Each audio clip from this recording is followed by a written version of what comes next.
sommes de retour en direct sur le plateau de TV Finance pour la suite de cette édition du 5 juin 2024. Je vous remercie beaucoup, si vous nous rejoignez à l'instant, je vous remercie beaucoup pour votre fidélité. Désormais, comme vous en avez pas souvent l'habitude, eh bien, on va ouvrir notre page littéraire, toujours avec Daniel Cohen de Lara, qui eh bien, est un prolifique écrivain et il va nous expliquer pourquoi et surtout ce qu'il écrit. Rebonjour Daniel. Rebonjour Louis-Antoine. Merci beaucoup Daniel d'être avec nous ce matin, de choisir TV Finance pour nous parler de votre dernier livre.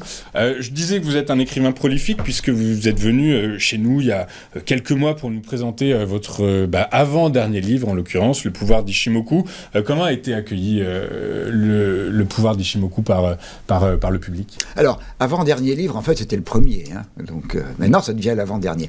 Mais écoute, ça a été un excellent accueil, hein, Le pouvoir d'Ishimoku. Je suis tout à fait agréablement surpris parce que, surtout quand, pour un premier livre, hein, on ne sait pas du tout ce que ça va donner, comment ça va être accueilli par les professionnels, par la critique, par les réseaux sociaux. Et ça a été plutôt une très bonne surprise. Et il y a deux comparateurs hein, qui sont très proches l'un de l'autre, et je les soupçonne d'être un peu proches d'Amazon également, qui placent dans la rubrique Ishimoku le pouvoir d'Ishimoku comme le meilleur depuis plusieurs mois. Alors, il n'y en a pas énormément hein, sur Ishimoku, mais le meilleur choix de ces deux comparateurs se porte sur le pouvoir d'Ishimoku. Alors ça, c'est vraiment une forme de reconnaissance qui me satisfait tout à fait, tout comme les ventes, d'ailleurs. Donc, très content. Donc, ça a été aussi un élément pour m'inciter à penser que ce que je pouvais dire ou écrire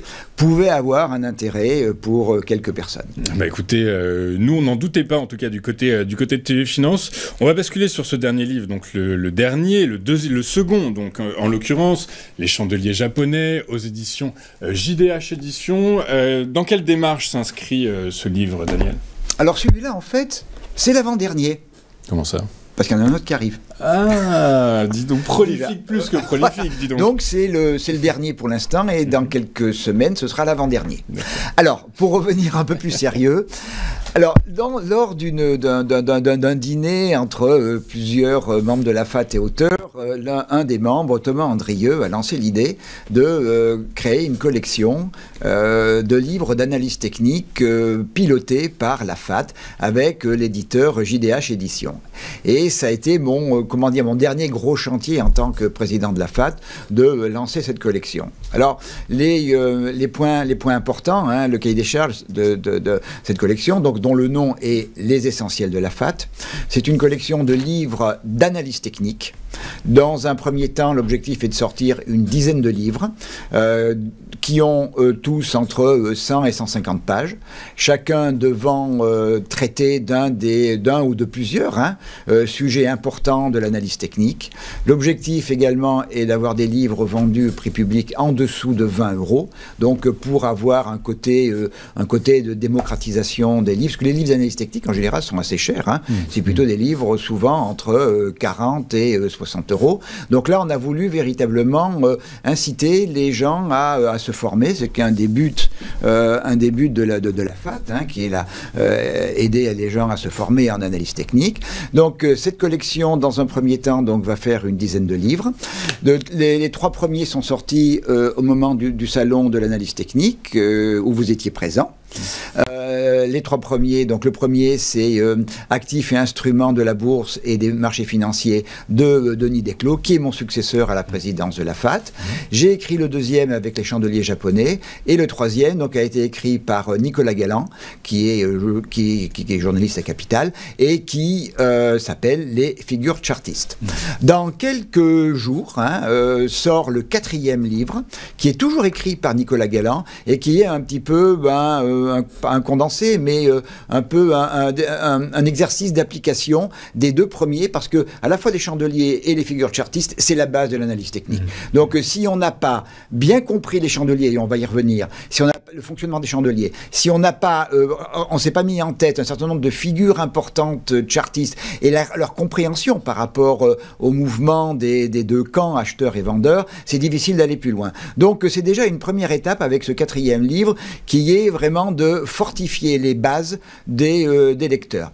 Au mois de septembre sortent deux nouveaux livres.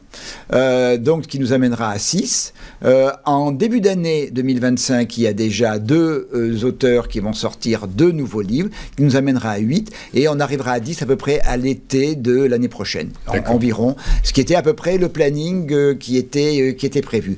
Donc c'est une collection donc, qui s'adresse à la fois aux totalement débutant, puisqu'on peut attaquer les premiers livres, alors dans l'ordre quand même, attaquer les livres sans aucune connaissance en analyse technique, et puis comme avec ces formats de 150 pages, ça nous permet quand même de rentrer très avant dans les différents sujets et d'aller à intéresser des lecteurs qui connaissent déjà l'analyse technique. En gros, les livres qui existent font souvent entre 500 et 600-700 pages. Là, avec les 10 livres, on va se retrouver plutôt aux alentours de 1200-1300 pages. Ce qui veut dire qu'on a largement la possibilité de bien développer chacun des thèmes et donc d'aller assez profondément pour intéresser une large catégorie de lecteurs débutants et même de lecteurs confirmés qui, je pense, découvriront certainement beaucoup de choses qu'ils ne connaissaient pas précédemment. Donc on comprend, Daniel, que l'objectif premier, c'est quand même d'offrir à tout un chacun la possibilité de comprendre et d'analyser l'évolution des marchés financiers sous le prisme d'un côté des graphiques, de l'analyse technique, de l'autre des chandeliers japonais. Plus précisément, Daniel, pourquoi est-ce que vous avez décidé d'écrire un livre sur les chandeliers japonais? Pourquoi vous avez parlé d'Ishimoku, maintenant les chandeliers japonais? Quelle est la logique derrière celle-ci? Alors, à la limite, si l'occasion avait pu se présenter, ça aurait été l'inverse. Parce que les chandeliers japonais, c'est vraiment la base.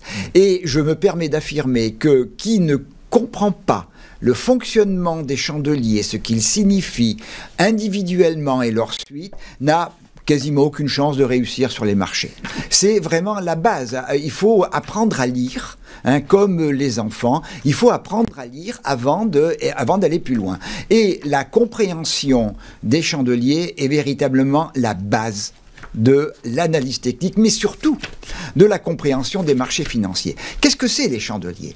Déjà, individuellement, leur lecture nous permet de comprendre ce qui s'est passé pendant l'unité de temps auquel ils correspondent. Si je prends des actions, je suis plus action, eh bien, on comprend qu'est-ce qui s'est passé pendant la journée. Si on a des chandeliers avec des grands corps, cela veut dire qu'il y a eu un gros déplacement du niveau d'équilibre des prix. Si on a des chandeliers avec des petits corps, eh bien, on s'est battu toute la journée pour finalement ouvrir et clôturer au même niveau. Si on a des mèches hautes, ça veut dire qu'on a eu une grosse bagarre pendant la journée et les vendeurs ont repoussé les acheteurs. Si au contraire on a une grande mèche basse, ça veut dire que les vendeurs ont attaqué et les acheteurs ont réussi à les repousser. Donc on commence à comprendre que déjà la lecture des chandeliers, c'est le combat permanent entre deux camps, un camp acheteur et un camp vendeur.